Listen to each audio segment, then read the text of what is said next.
Okay, a very good afternoon to everyone who is joining this incredibly exciting webinar that we have today. I'm seeing lots of comments from people all over the world and lots of comments about the sun. I think we'll be competing with the sunny weather that we're experiencing here in the UK. So thank you all very much for joining.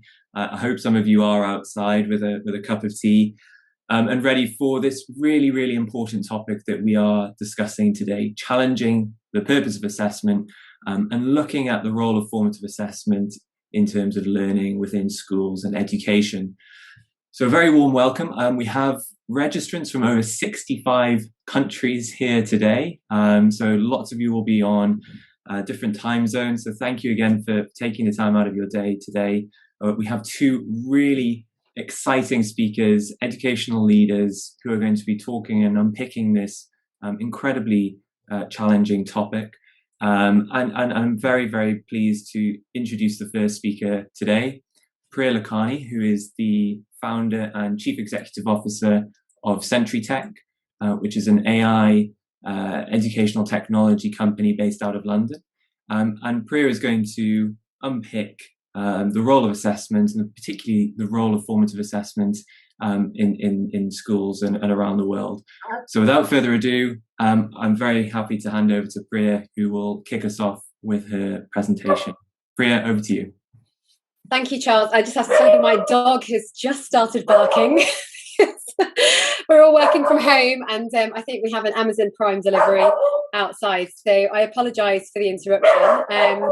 I'm just going to share my screen if that's okay. Daniel, if I'm allowed to share my screen. There we go. Perfect. Hopefully. Can you see my screen? Yeah, that's great, Priya. Brilliant. Thank you very much. So we're here to discuss assessment. If my dog keeps barking, I will come up with a plan to stop the dog from barking. It's only just happened. So Daniel will interrupt me and let me know if he can't hear me. The past year during the pandemic has put education under a spotlight. And just bear with me. I apologise for this. Just 1 second. Let me just try and get the dog to be quiet. While Priya is battling with her dog, I will just maybe just say that in terms of a few virtual house rules, if you hadn't noticed, we have a chat box. So please do let us know where you're from, which school you're representing, which part of the world you're from. I saw countries like Albania, Venezuela, Brazil on the attendee list. So it's fantastic to have you all here. If you have any specific questions for our speakers today, either Priya or Tom, there is a Q&A box. So please feel free to put your questions in there, anything to do with assessment or what's covered today. And we will try to have some time at the end of this session where your questions are directly asked to either of our speakers. I can't hear a dog anymore. So Priya, I can't hear a dog anymore. You probably tranquilized your dog or but she's stopped. Yeah, let's hope it doesn't start again. And thanks so much, Charles. And yes, we want lots of comments in the chats. And please do pose any questions, and we'll try and get to them at the end. So what I wanted to talk to you about was obviously the past year. The pandemic has put education under a spotlight, and by and large, the main takeaway is that we found our teachers are doing extremely well to keep our children learning throughout an incredibly difficult situation. But that doesn't mean that we shouldn't take a cold, hard look at the fundamentals of our education system and ask whether it can be improved. In my view, there are serious flaws in the system, from how we recruit, train and treat our teachers to the qualifications that we give our children to the way that we fund schools. But to me, there are few issues in education that are more important than to fix assessment. So much of what we do in education has become determined by our assessment system. I would go as far as saying that assessment has become the tail that wags the dog in education. It's going to be incredibly difficult to change assessment for the better, given how entrenched it is in our education system.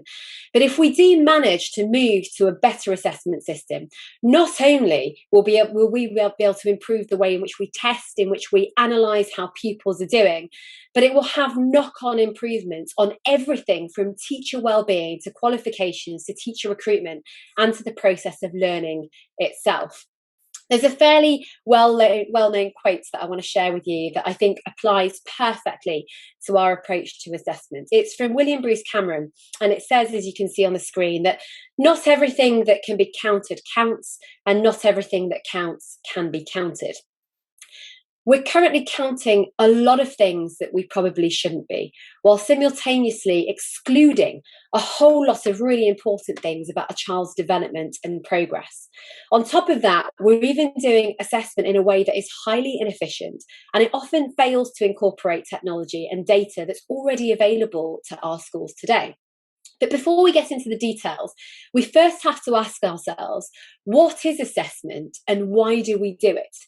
Of course, some form of assessment is vital. I don't think anyone disagrees with that. It has a number of benefits, and not just the children being assessed. And I'm going to summarise these benefits in 4 main ways.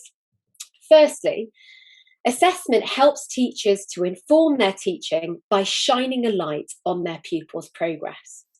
Secondly, it provides students with some sort of asset, a currency, when they leave school. Thirdly, it gives us some sense of how schools themselves are performing. And finally, assessment is potentially helpful to conduct international comparisons in order to measure the success of education reforms. Now, these sound very simple, and they are. That's the point. Assessment can be designed to be very simple and conducted in a very simple, under-the-radar way. But we have actively chosen to design an assessment system that is complex, convoluted, unnecessarily stressful, and wholly inefficient. So what exactly are the main issues and with how we assess our children today? Now, the shortfalls of our current assessment systems can be summarised in these 5 main points. The first shortfall is that assessment is focused on high-stakes exams. These are stressful for both the teacher and the student, as well as parents, as well as inaccurate. The second shortfall is based on the idea that we treasure what we measure. Our suboptimal measurement system distorts the rest of what we do in schools, and this flows from the top, from the international bodies, right down to the teachers. Thirdly, children, the students, they quickly forget how to be self-directed and genuine learners. Our exam system often destroys the optimism that they had when they first entered school, in the school environment. It often spoils their love for learning. They often think everything is about the assessment. It's not about learning. Fourthly, our focus on a narrow set of results encourages schools to be less accountable for the whole and well-rounded education that they provide. Now, this isn't some bleeding heart style sort of plea for us to be a bit softer, play more, peace and love, and so on. We are actively forcing children to focus on what amounts to a limited aspect of their development, whether academic or personal. Finally, assessment used for international comparisons has a tremendously distorting effect, with the focus of educational policy in many countries across the world being diverted towards improving PISA scores and PISA rankings. This is especially true in many parts of the developing world. So those are the few broad principles for a better assessment system, the benefits and the shortfalls. And we diagnose here, obviously, the main ills of the present one. But what can we actually do in practice to improve this? So my suggestions will fall into 3 main buckets. The first is to adopt more formative assessment. Shifting from high-stakes exams to regular low-stakes tests would result in a system that is far less stressful for teachers and pupils. You still benefit from knowledge-based curriculum as well as focusing on skills, but importantly, it will provide a steady stream of data that is far more reliable and accurate over time. This doesn't necessarily mean abolishing end-of-year exams. They instead become part of a wider, more formative package. The wild end-of-year celebrations can remain, and schools can still proudly display their results, but under the hood and behind the scenes, teachers and pupils will be operating with far more data to help guiding teaching and learning, which are the holy grail of education. Secondly, we must embed lifelong learning in the system. Formative assessment doesn't mean the end of those assets, that currency. We can still provide students with an end of school asset like a GCSE, but more complete, more accurate, and more valuable. When we do this, we must take the opportunity to shift towards a system based on promoting lifelong learning. I doubt anybody in this session, we have 250 people here today, I doubt anyone would dispute that education doesn't end at 16 or 18 or even in your 20s, 30s, 40s and beyond. Currently, our assessment system tells children to focus on what happens at 16 or 18 and that's it. Formative assessment can be captured using technology and turned into sets of credentials. It can transmute raw data into valuable, meaningful currency to be exchanged for employment, education, or training opportunities. As data that is captured for the student is owned by the student, data is owned by the individual. We can then encourage agency in learning by offering a set of credentials at the end of formal education, but which don't end there. By giving students ownership of their credentials, they're going to learn how to add to those credentials. They will learn the value of upskilling themselves when necessary, which is what we need in a changing world, or when they want to see growth in their own professional development. My third suggestion for improving assessment is to use more technology to power assessment. Technology is radically overhauling every aspect of our lives and education, and especially in education in the last year is really following suit. But we haven't yet cracked the use of technology in assessment. The tech, however, is available to do this today. And this is why it's such a crying shame and we need to move forward. We have technology capable of enabling a shift towards a more of a big data style approach to assessment. And let me be clear, what I'm not suggesting here is data for the sake of data. We don't want the tyranny of metrics, which has blighted teachers in so many other ways. I'm also not talking about more spreadsheets, and we certainly don't need to use AI for AI's sake.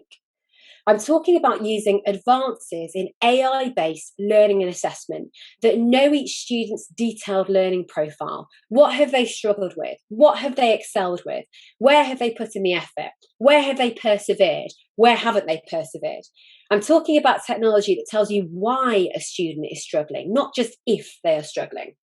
This is the golden piece of information that teachers need and spend so many hours manually trying to figure out for every individual student. But technology can help us gain those insights and that information in an instant. It can be used to inform assessment. Assessment at the moment feels very much, in terms of student perspectives, as more of sort of a catch you out. What don't you know? But actually, it should be there instead to offer valuable insights and free feedback so that our students can always improve. Let me be clear. Talk of AI in assessment conjures up bad memories, and we know it does, particularly for all of our participants here in the audience who are from the UK. Last summer, the English government infamously misused a fairly basic algorithm to decide students' A-level and GCSE grades. That was an ill thought out, counterproductive and harmful move that may end up holding back the use of technology to improve assessment. And in no way should it be confused with genuine, well-designed, ethically grounded artificial intelligence. Don't conflate the two. What has been fascinating, and I wanted to share this with you because we've seen this over the past 6 months, is the number of requests from British schools, and I can see some of our British schools have popped up when they introduced themselves in the chat. Hello, Pakistan and TCS, I saw you there. The amount of schools and colleges to use Century's technology, which helps with predicted grades for this summer. So what they've been doing is using technology to provide a robust data point alongside teacher assessment and other tools.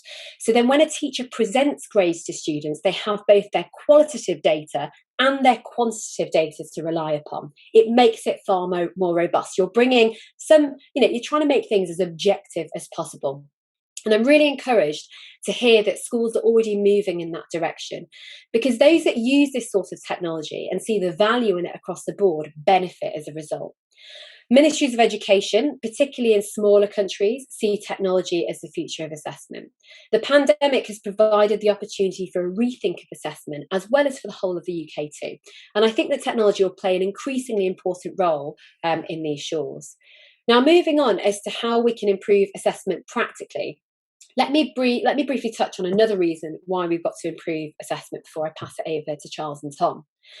The world of work is changing radically. That's becoming almost a cliche, right? But it's true. McKinsey predicts that AI and automation will destroy 800 million jobs by the end of this decade. On top of this, the jobs that will be left and those that will be created by the more widespread use of artificial intelligence will require radically different skills to those that our jobs require today. I like to show these particular charts. I think they're really fascinating from the sense of the real world learning, and also from the parliamentary group, the all-party parliamentary group reports called Learning How to Learn. And they cover, as you can see here, I won't go through all of them, but the sorts of skills that we think our students need for 2021, not even talking about 2030, but today. The needs of employers and universities are changing. The needs and wants of our employers are changing. So have a look at the skills here. This is already having radically revolutionary consequences for education, especially with what they're looking for. While this is going to be led by what employers need, so employers are saying, this is what we need of our graduates today, this drips down through to universities, which trickles then further down into what our schools do. Universities are measured by the types of jobs that graduates secure. And schools want their pupils to get into these universities. So what employers want and what they are looking for really matters, because it just trickles right down throughout to the education system. So why does this matter for assessment? Well, unless children are properly able to present their knowledge and skills to prospective universities and employers, they'll fail to secure positions in them. If we don't get it right, and other countries do, our children will be left far behind those of other countries economically. But it's not just about education. Preparing children for the future will require changes across the board. We need a solution which is system-wide. If our children are to compete with AI and automation and work alongside them, we're going to have to overhaul everything from how we approach computer science and coding to how we instill lifelong learning and adaptability. But crucially, we can't just tweak assessment, do a bit more coding, use some more technology in schools and expect that problem to be solved. At its heart, education is a human process. And it's really important every time we speak about technology, education, artificial intelligence and education, that this point is made. There is no system, assessment system or technology that will improve the way children are taught unless our human teachers are able to flourish in their role as educators. Sadly, we do not treat our teachers well enough. And our education system is so badly run that they are leaving the profession in droves. Their natural passion for teaching is stretched to the limit by a system that's not fit for purpose. So while it's all well and good discussing potential assessment systems, I think it's really important. We're in danger of putting the cart before the horse unless we start to improve teaching as a profession. Equally, we don't take our foot off the pedal with regard to fixing the things that we know we need fixing either. So momentum, I feel, is building in education. Reality is, in setting in that assessment is broken. There are many groups now doing some excellent work in identifying how it can be fixed. I'm going to list them here just because you might be able to get involved with them.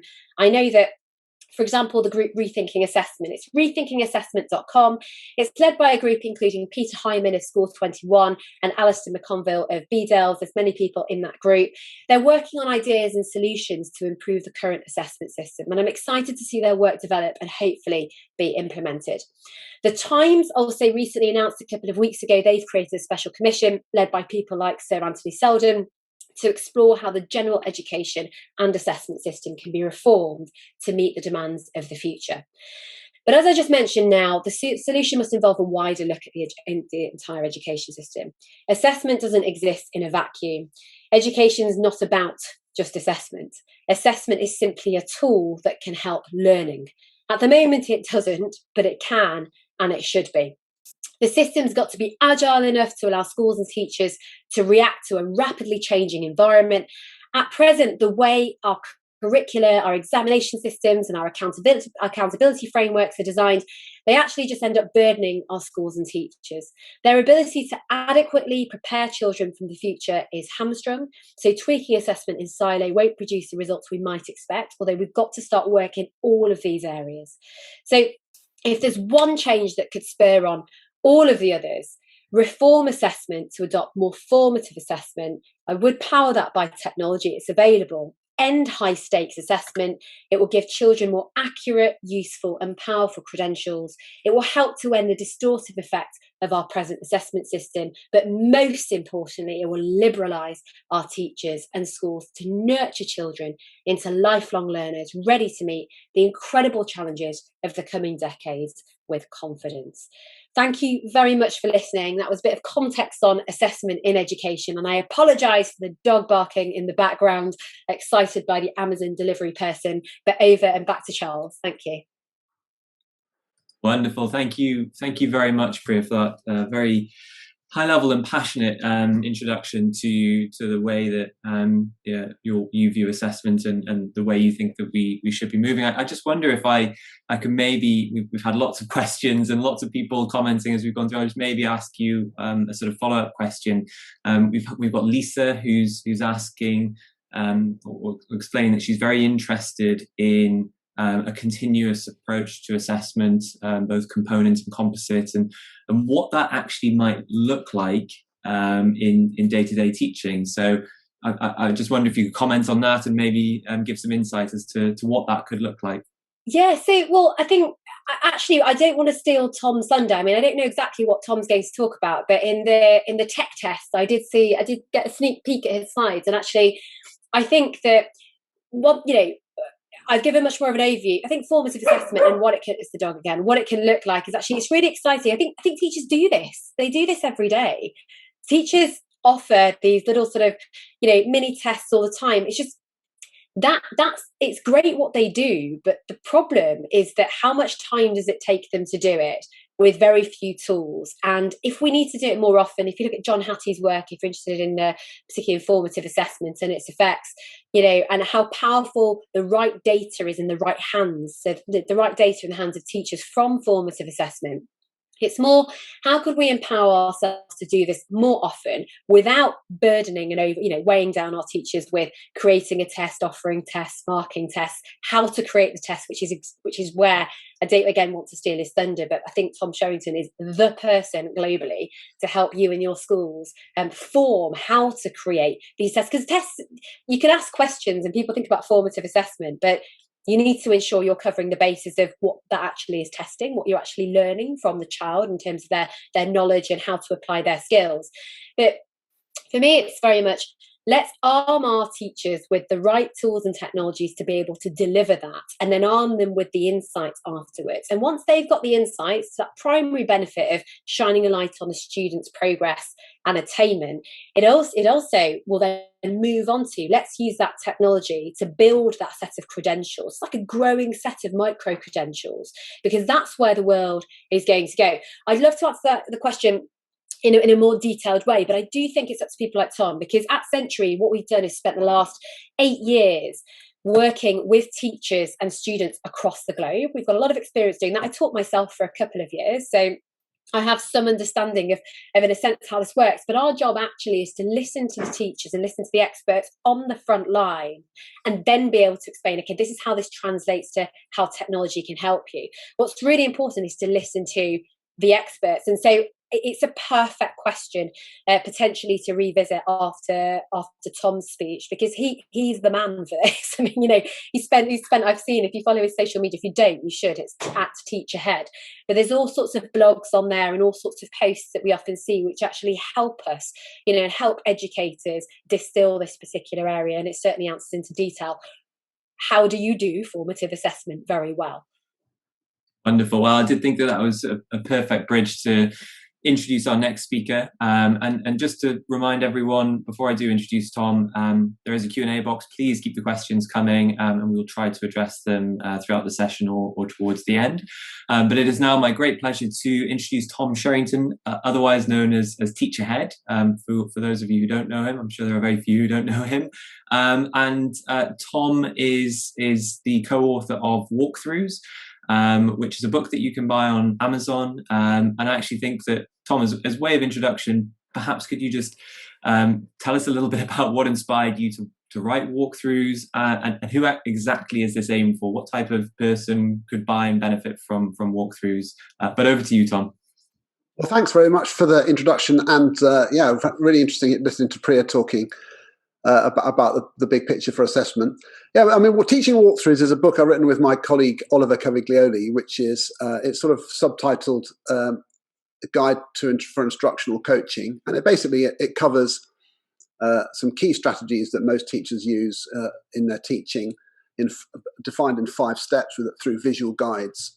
And it's like a playbook for informing instructional coaching, so that when a teacher is sitting with a colleague or in a coaching scenario, or just reflecting on their own, they've got a kind of reference for a defined set of ideas that they can then evaluate against to see how well they're doing, how to improve their practice. And it covers things like curriculum design, behavior management, questioning, explaining and modeling, retrieval practice, and so on. And assessment ideas are kind of woven through it.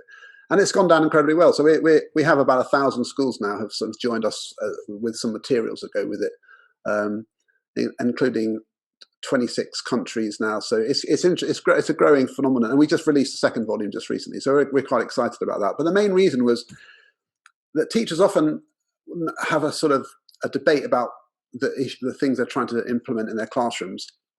And we felt that what was missing was, although there are some books about teaching, it's a sort of visual guide to teaching, which didn't exist before, so that you've got something you can look at visually and say, okay, that's me doing that, and am I doing it well? And it includes lots of formative assessment ideas in there and lots of research summaries. So, I mean, I do want to crack on straight away. I'm interested, actually, I'm going to say this now, because I wasn't really expecting to, because now I've heard what Priya was saying. Literally just today, one of the things I do is I'm a trustee for the National Baccalaureate Trust in England. And this is mainly relevant for UK listeners to this webinar, but we've just released a consultation process today, which I'm going to be promoting over the weekend, to get people's ideas about what a national baccalaureate for England would look like, a bit like the International Baccalaureate, but for England. And we're going to then write a report at the end of the year. So it does have a sort of overview picture of dealing with things like micro-credentials and other ways of assessing things instead of lots of GCSEs at 16, and moving more towards a model that's assessing students when they leave school at 18.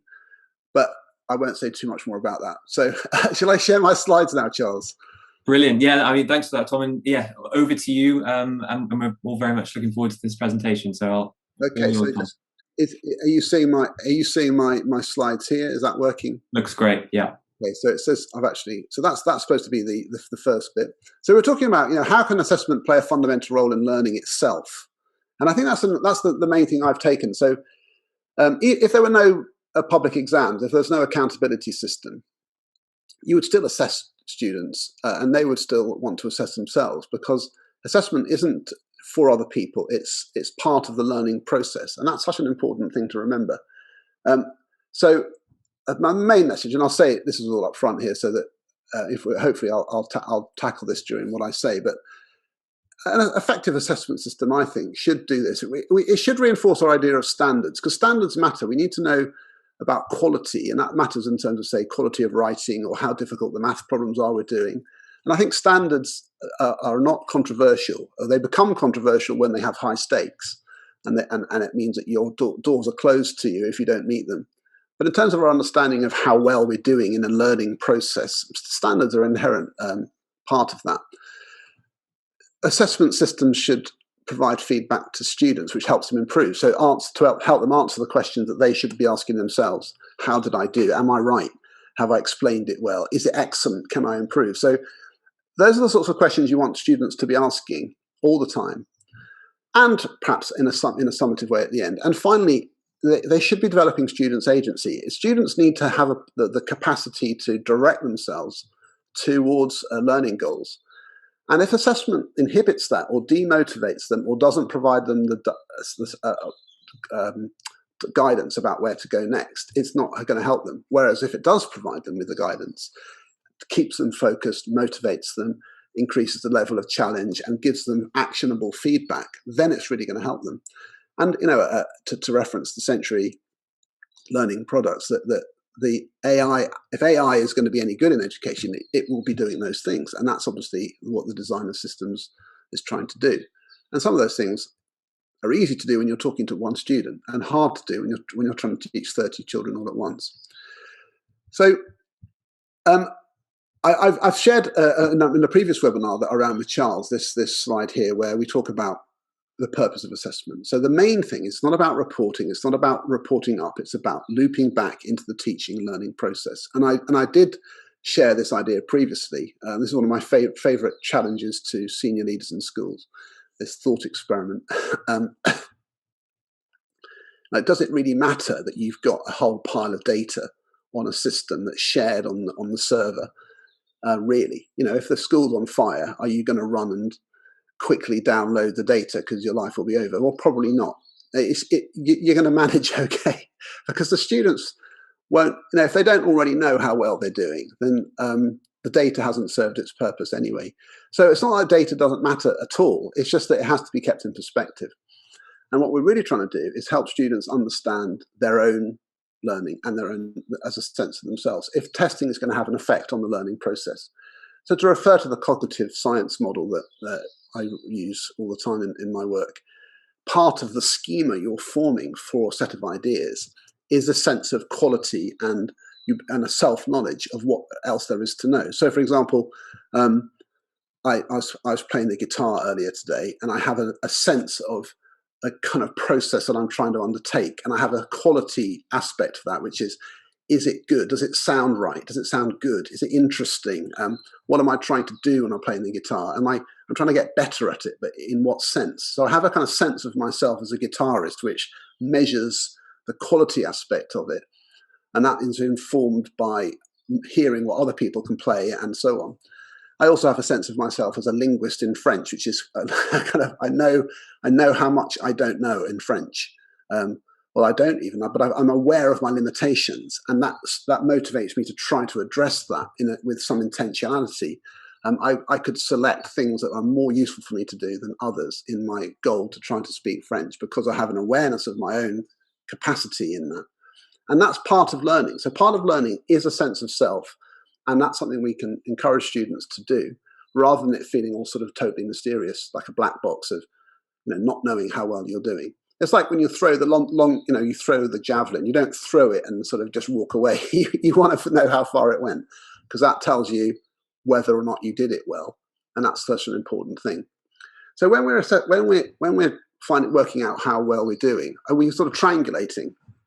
How am I doing is a question we should be getting our students to ask themselves all the time.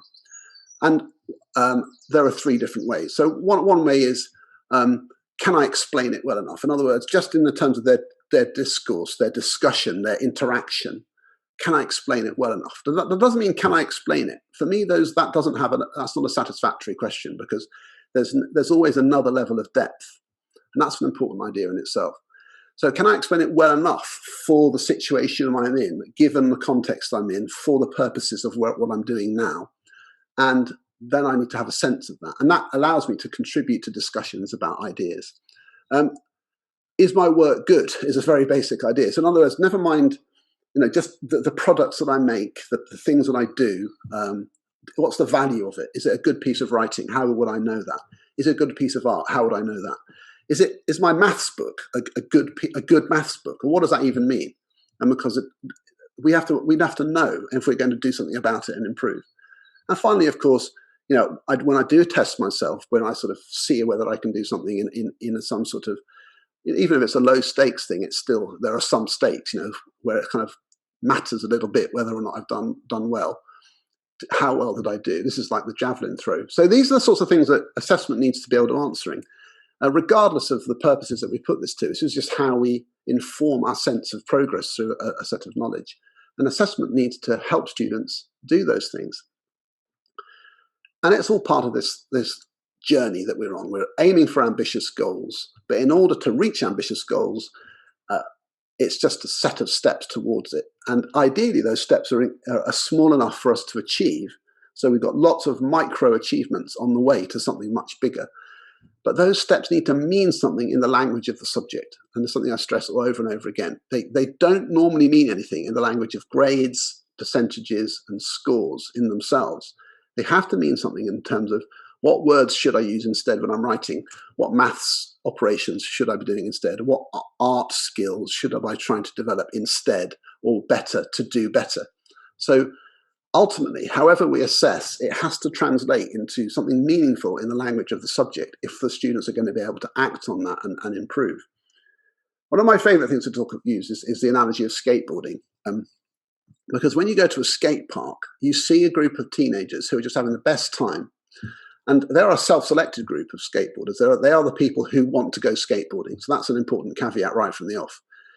But what's going on there is that there's no teacher. You do not have skateboarding lessons down at the skateboard park because the learning is done through peer it's communication. And these are all different aspects to it. So it's high challenge. So that's the first thing. It's motivating because it's difficult. And so it's really cool when you pull it off. So the rewards of doing well are huge. There's a high failure rate, and that's okay because the rewards of success are so great. It's like scoring a goal in football. It doesn't happen much in a match. So when one happens, it's like everyone goes absolutely bananas. So when you pull off your 720 or you've done the loop or whatever and manage to turn and go back down, it feels good because it's an achievement. It's self-directed and creative. So the skateboarders are constantly making choices about what to do next. And they're looking at each other. They're looking to see what is possible by comparing. This is an important part of skateboarding culture, that you don't try to copy people. You don't copy people so that you can match them. You just learn from people by seeing, wow, that's possible. I didn't even know you could do that. Let me see if I can do that. So they're constantly showing each other what can be done, and they learn from each other. This is important. The feedback is quick. So you don't have to wait a week to find out if you'd succeeded in skateboarding. You know straight away. It's like you get told immediately that you've done well or not. And you can tell for yourself because you set the goal yourself. So it's intrinsically motivating and rewarding. And so that's why, people will spend hours down the skate park. But here's the kicker. Most kids don't go skateboarding because it's too hard for them. They haven't got the initial sense of possibility to feel that they can do it at all. So the truth is that the thing I've just said to you has created a false picture of it, because you do need, most children to get to the point of being the creative skateboarder would need a lot of instructional input just to get them to the level of confidence needed to then go off on that self-directed journey. So you've got to be careful not to turn this zeal for creative, independent, innovative 21st century thinkers into something which is a pipe dream. Now, most children need to be taught secure knowledge in a very disciplined instructional way just to get to the point where they can be creative in a discipline. And that's not something which is trivial. So for me, 21st century learning and meeting the needs of employers is actually reinforces the need for strongly instructional teaching so that even more children are even more able to reach that platform where they then can start being truly creative with knowledge. It doesn't underplay it. And if we start saying, let's not do so much instructional teaching so we can be creative, I think that's a totally false path, and we should be very, very careful about that. Another idea I think is really important in assessment is this idea. It's sort of an alternative to thinking about growth mindset. It comes from Eduardo Piceno. It's a really good TED talk that he does if you Google it. And he talks about the difference between the learning zone and the performance zone. I think it's a superb idea which should be more widely known and discussed. He talks about, say, a concert, like a Beyonce concert. And if you go to a Beyonce concert, they're not experimenting and trying out stuff. It's a slick show where nothing goes wrong and it's epic. It's like, wow. But that's not how they got to be that good. When they go into the rehearsal mode, they break it down and they say, okay, let's sort of review the show. What should we do? Let's look at that song. Let's look at that dance routine. And they break it down into small steps. And they'll practice stuff over and over again. And they'll try stuff out. And it doesn't matter if it goes wrong because nobody's there to see it. And that's the learning zone. So the learning zone is where we're trying to improve, making mistakes is fine. We experiment with this, we experiment with that. We practice certain things over and over again. But we then step it up to be ready to perform. And then we execute. And what Briceño is saying is that children need to learn to do both of those things. One isn't more important than the other. You do need to perform. You do need to learn to step up and deliver and not make mistakes and get the answer right. It's just that that's not how you learn to do it. You need to learn in a space where it feels safe. So lessons shouldn't feel like a performance zone the whole time. And sometimes teachers get that wrong. It's constantly too high stakes. There's too much high-end assessment. It feels awkward to be wrong. And that's an important sequencing. So when you're teaching something, you're saying, we're in the learning zone most of the time. We're trying stuff out. We're improvement focused. Making mistakes is fine.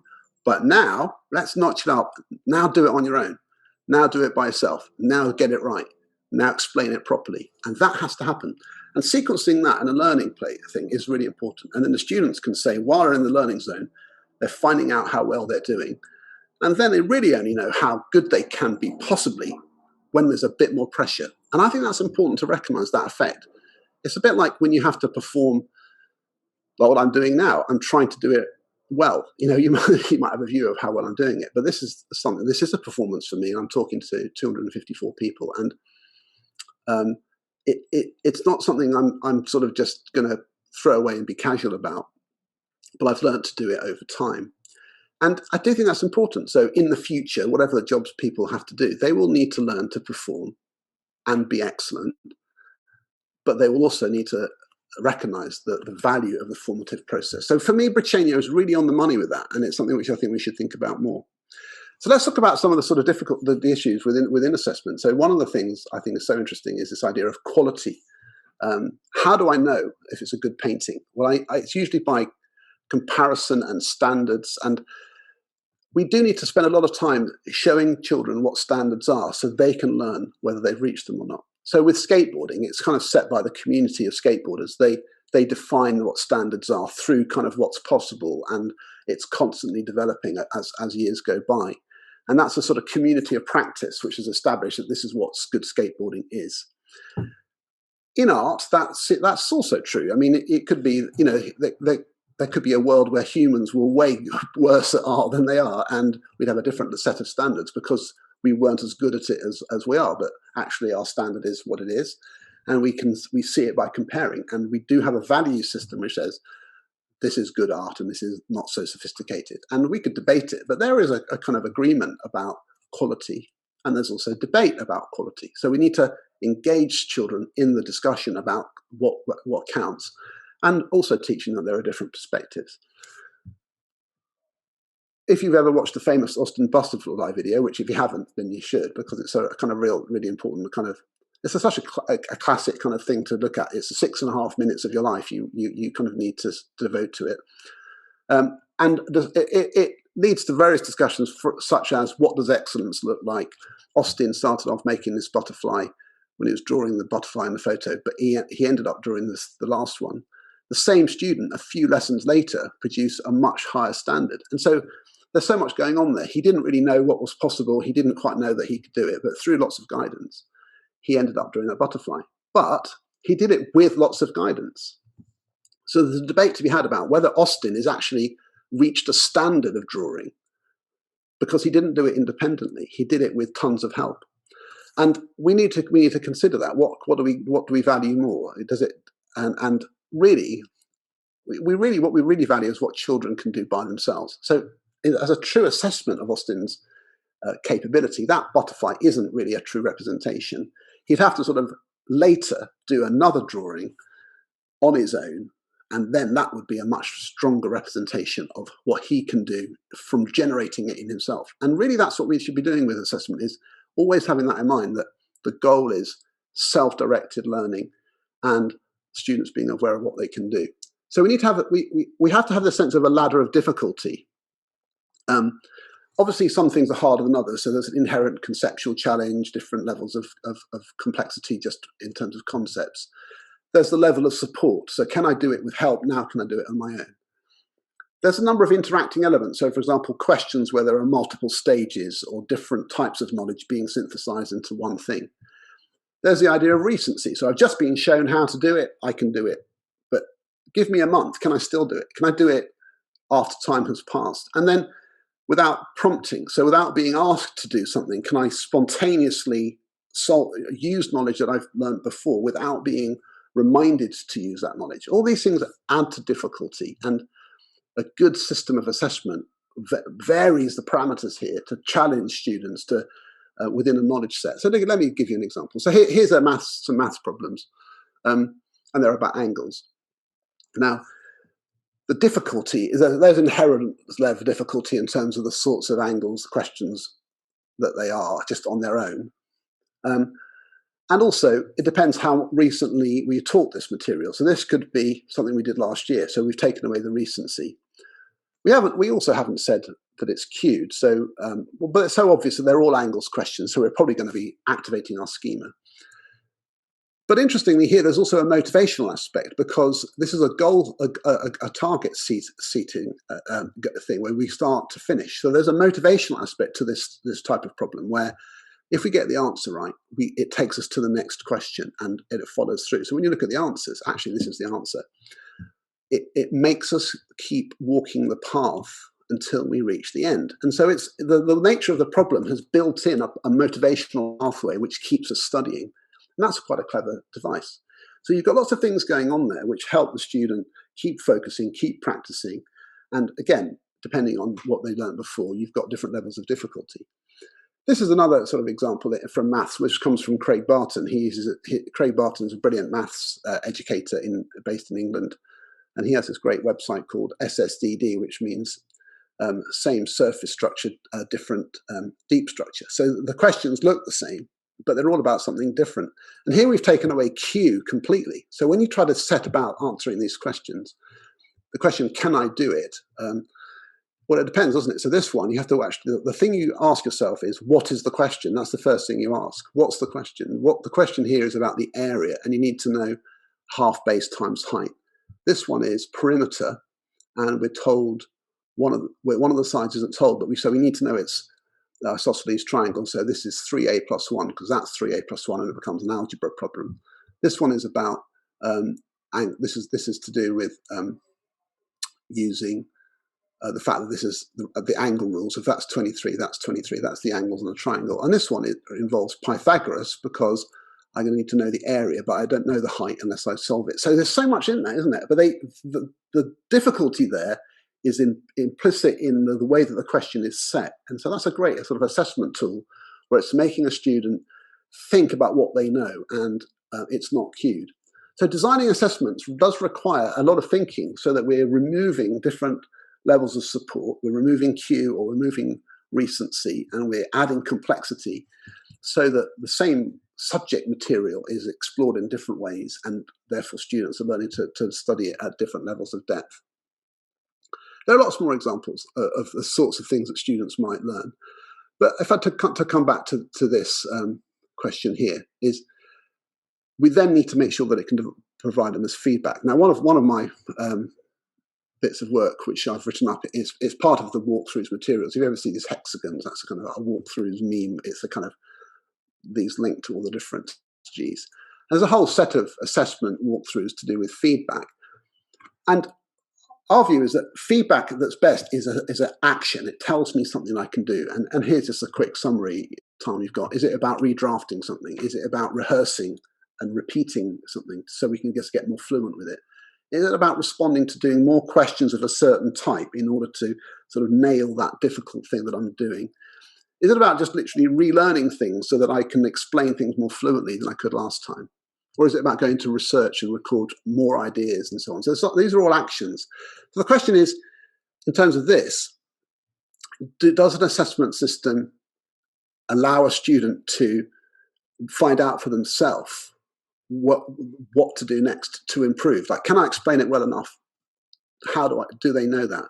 And ideally, assessment will tell them no or yes, or that you explain it more in this direction. Did I score well on the test? Well, the assessment feedback should be, the score should give them some information about the task they should now do in order to score more. So these are the things that you didn't do so well on the test, and therefore these are the things to go away and practice on.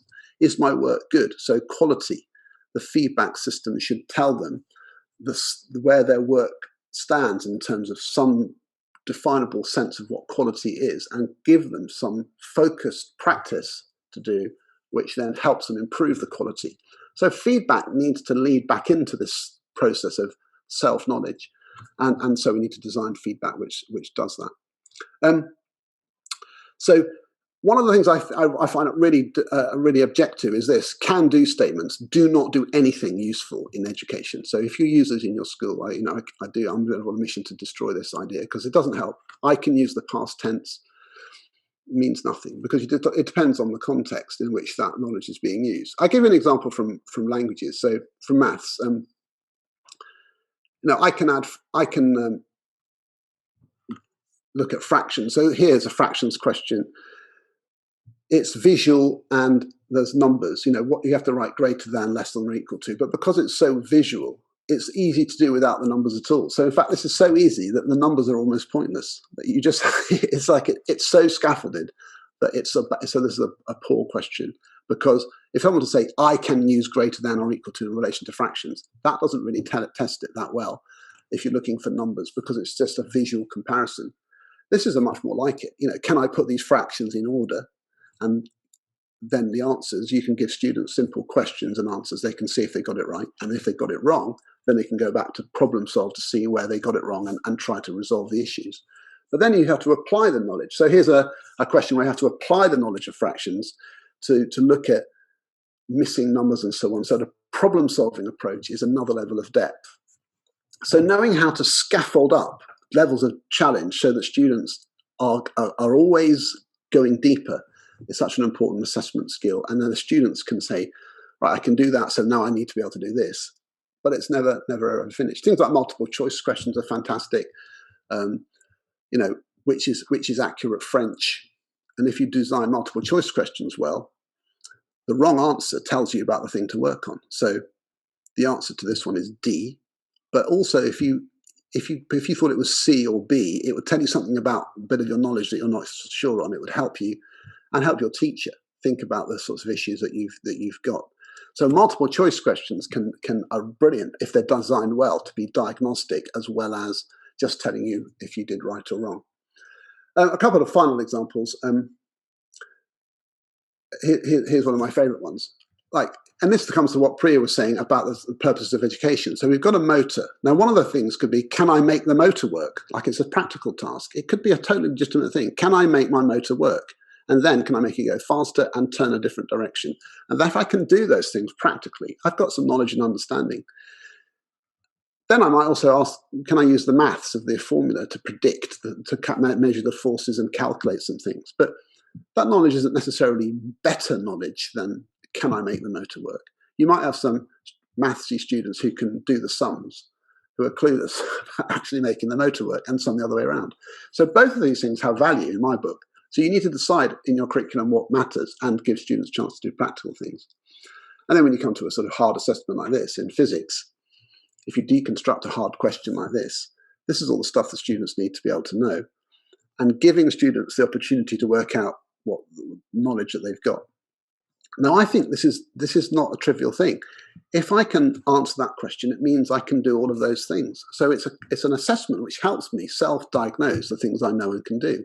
Boy, if we want physicists to be able to land helicopters on Mars, we need them to know this stuff. And that's going to be more and more needed in the future, not less. So the idea that sort of a knowledge-rich curriculum is somehow in the opposite direction from 21st century needs of industry, I think is wrong. It needs to be more deeply embedded and more malleable and more applied to problem solving, perhaps, but still definitely taught. But at the same time, you still need some engineers who can do things with their hands and make things. And that is a different skill set. So there's a bit of complexity. And finally, we need children who can talk. So part of a curriculum is, now, can I explain it? This is some of my old lessons. There's Trevor explaining the pressure can. And there's Anwar explaining the light box experiment. can you explain it is a really important assessment question. And how do I know? Well, because I've stood up and done it.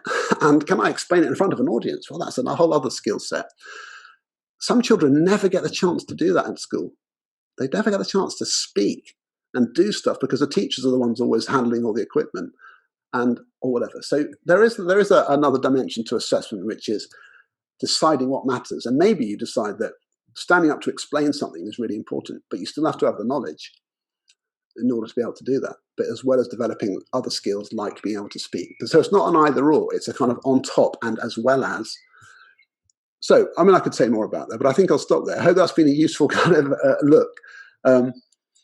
Did I answer these questions? I tried to, but if I didn't, you can ask me some more now. Brilliant, Tom. Thank you so much, and inspiring as always. And I think I said last time, I always learn something new when listening to you. We have had a flurry of questions, and I know that Priya in the background has been answering some of your questions. So do look out for those direct responses from Priya. But Tom, I'm going to pose some questions to you and Priya. So first, we'll start off and we'll see how far we get. So Martine Holland asks, love the idea of the learning performance zone. I work in language teaching, so the idea maps across very cleanly. What do you see as the performance zone for knowledge-based subjects? For example, history, presumably not a high-stakes exam, as that isn't the real-world use. So how does that translate across into history or other knowledge-based subjects? Well, I think there are some traditions and subjects which are respected. So, for example, in history, the dominant sort of outcome of history is like the essay as a sort of form of communication. It could be debate, but mainly, an analytical essay where you're expressing your analyzing some events and then talking about cause and effect and themes and so on. It is the tradition which that body of people, historians, has identified. And of course, there can be other things like projects and reports and so on. I remember doing a project when I was at primary school on Romans and building the Pont du Gard in Avignon, and which is true. I did it when I was 9. I still remember it now. But that was an outcome. It wasn't an essay. It wasn't analysing anything, but it was showcasing my knowledge of that period. And so there are things that you can do which are valid products, which have value. Do I need to do an essay in timed conditions to prove my capacity to write? Not necessarily, but if I want to demonstrate that the standard of writing that I've produced is of the same quality with the same level of independence as somebody else, to give a grade which has parity, then the conditions in which that writing is done are a part of that. If I've got half an hour or 3 hours or 24 hours to write an essay, it does change the conditions, especially if I can get help. But increasingly, universities, for example, like my son's doing philosophy at university, and some of his exams, he gets 48 hours to do the questions, and that's a grown-up way of doing things. Are we ready for that in school assessment systems? Maybe, but the accountability system would have to change for that to be true, because then you'd have literally year 11 in the hall with the head of history talking to them about what to put in their exam on their own, and that would definitely happen, because it has happened. I've seen it happen with my own eyes. So accountability systems distort behaviours around performance. So we do need to look at accountability at the same time. But sure, I mean, if we could have a more portfolio-based record of historical thinking, for example, as a performance, that might be a good thing. But there are lots of things would have to change for that to be valid. And so, we could, that's a whole other discussion. Well, I mean, that leads quite nicely into a question from Nerdrat, who's asking, what is the future of IGCSEs, O-levels, A-levels, and all the other standardized testing formats available? And what would it take to change the mindset of schools, educators, and institutions? I suspect it would probably also include changing the mindset of employers and the way that they hire in universities. But any thoughts on that, on what would need to be changed? I do have strong thoughts about that. In fact, that's part of the movement around the National Baccalaureate Trust. So it's interesting. So in the UK, I mean, this is a hot debate. And last week on Friday, 2 reports were produced on the same day One of them was by a think tank called EDSK, and they proposed a baccalaureate for England, where they proposed changing the entire system to have an 11-15 section of schools and a 15 to 18 section, and a baccalaureate with all sorts of structure and lots of micro-credentials and stuff. And that's a nice model. But the truth is, it would require changing all the schools into different types of schools, all the exams and the curriculum. And it's just too many things to change all at once. So our national baccalaureate model would be where we start saying what you finish with is a wraparound transcript, which includes all your qualifications, personal development program, an extended project, and other micro credentials that you've collected, a sort of digital portfolio on a transcript. And that would be what we're hoping becomes the thing which carries status into universities and employers.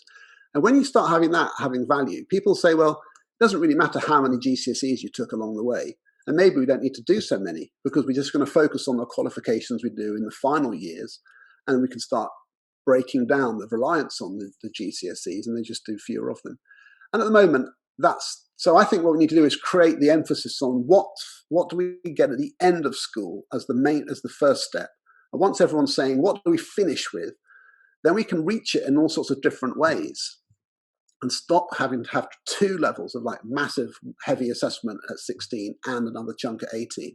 We just build it up as a portfolio assessment, 14, 15, 16, 17, 18. And then we finish like, this is all the stuff I've done, including this great project and this exam and this music qualification and this brilliant thing that I made and my work experience and that trip when I went to Wales and climbed Snowdonia. It's like climb Mount Snowdon. It's like all those things count as my education, but I also passed this assessment in maths. I got these credentials in computing, and that adds up to my portfolio, my baccalaureate. That's what we're hoping.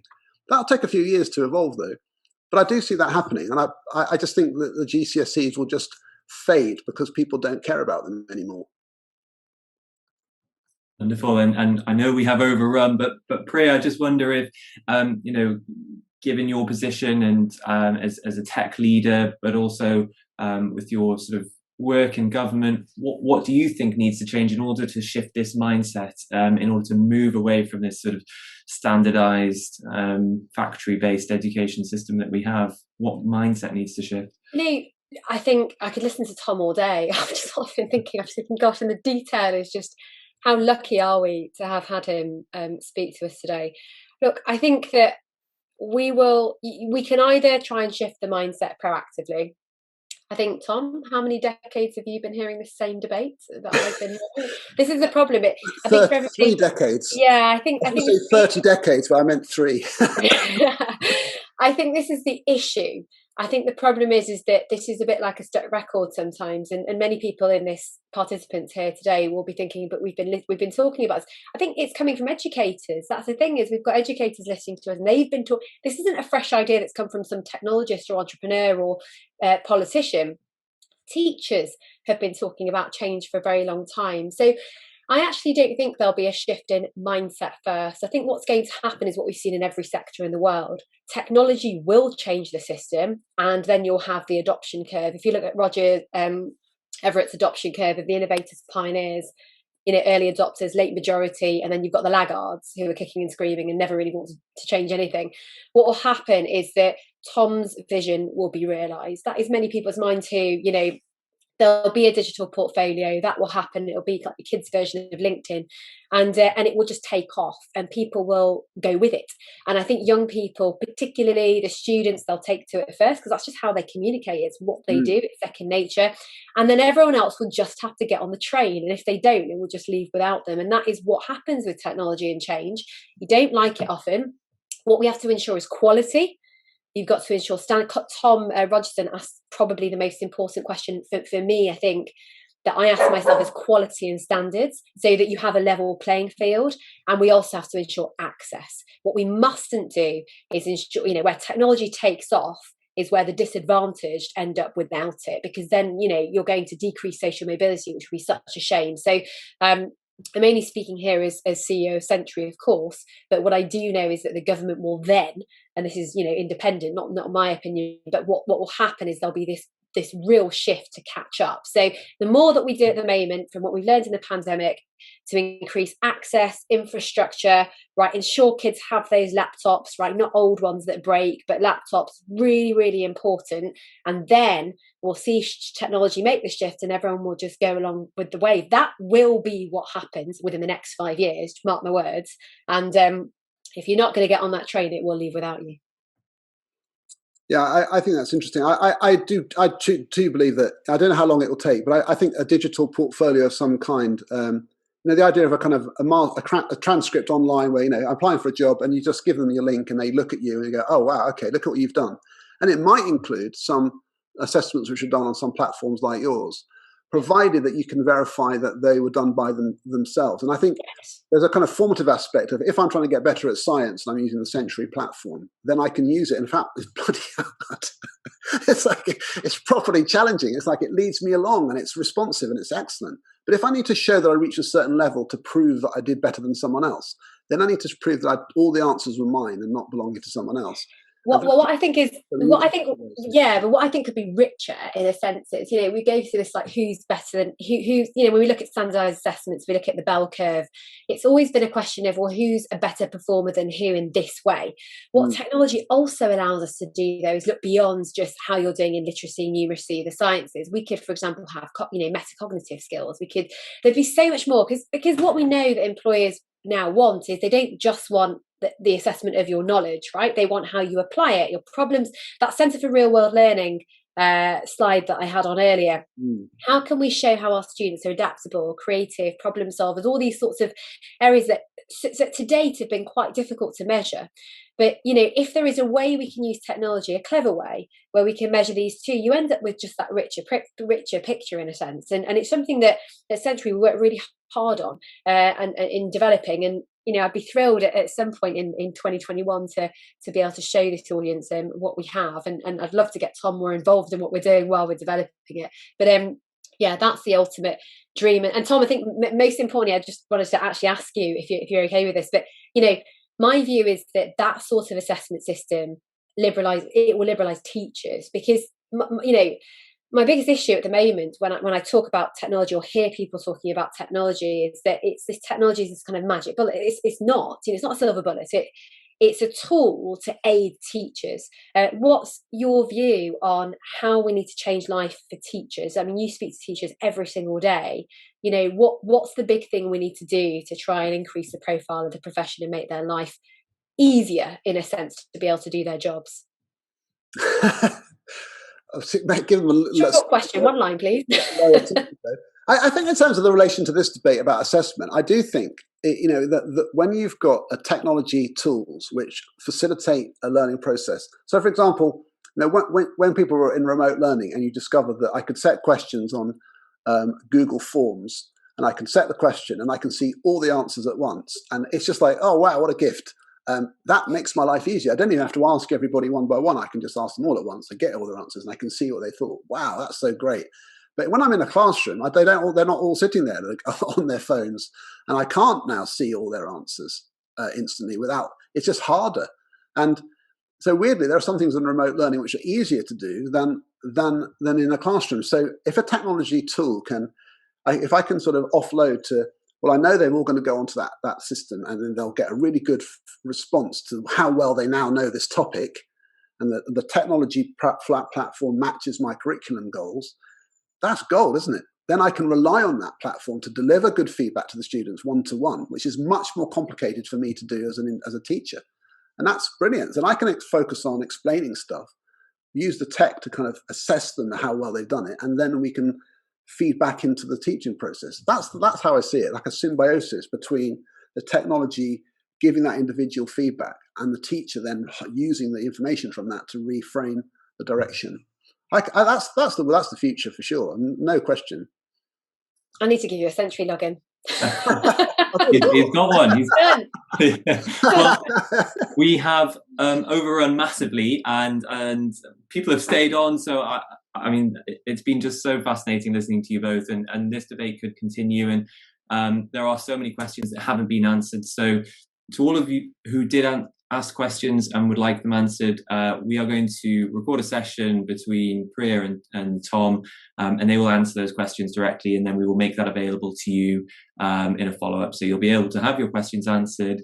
And I'm sorry we haven't managed to get around to them all today, but thank you all so much for attending today. We're going to continue putting on these types of webinars, talking through these topics. Holding slide here should give you access to either of our respective websites. So that's www.walkthrus.co.uk, Tom Sherrington's website, and then CenturyTech's website is www.century.tech. And I encourage you to have a look at the product that we've built, request a demonstration, ask to see what we do, and someone will be in touch. But on behalf of everyone, thank you very much. Thank you, Tom and Priya. And we will continue this debate further along the line. But good evening to you all.